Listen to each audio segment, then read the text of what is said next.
Hello guys, ఈరోజు పొద్దున్న ఖైరతాబాద్ మహాగణేష్ నిమజ్జనాన్ని చూడడానికి నా వెనకాల ఉన్న 3 తోకలతో కలిసి వెళ్ళాము. లాస్ట్ ఇయర్ ఎలాగో మిస్ అయింది. ఈ ఇయర్ మాత్రం ఎలాగైనా చూడాలని బైక్ పై 40 కిలోమీటర్ స్పీడ్తో దూసుకెళ్ళాము. సార్ మెల్లిగా వెళ్ళండి. హలో, మాకు తెలుసు అన్ను గమ్మునుండు. మేము వెళ్ళేసరికి తెలుగు తల్లి ఫ్లైఓవర్ మొత్తం మీడియా మరియు సోషల్ మీడియా మిత్రులతో నిండిపోయింది. ఎవరి చేతిలో చూడు మొబైల్లో కెమెరాలు. ఎవ్వరు భక్తితో రాలేదు. అందరు ఫోటోలు తీసుకొని ఇన్స్టాగ్రామ్లో, స్నాప్చాట్లో పెట్టడం కోసం వచ్చారు.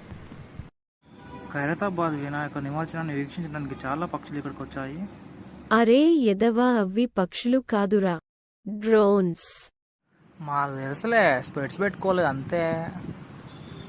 ఇక్కడ మనం చూసుకున్నట్టయితే హైదరాబాద్లో ఖైరతాబాద్ సప్తముఖి మహాగణపతి నిమజ్జనం సందడి కొనసాగుతుంది. తాజాగా శోభాయాత్ర సెక్రటేరియట్ వద్దకు చేరుకుంది. సచివాలయం ముందు నుంచి తరలి వెళ్తున్న 70 అడుగుల మహాగణపతిని చూసేందుకు వేలాది మంది భక్తులు తరలి వచ్చారు.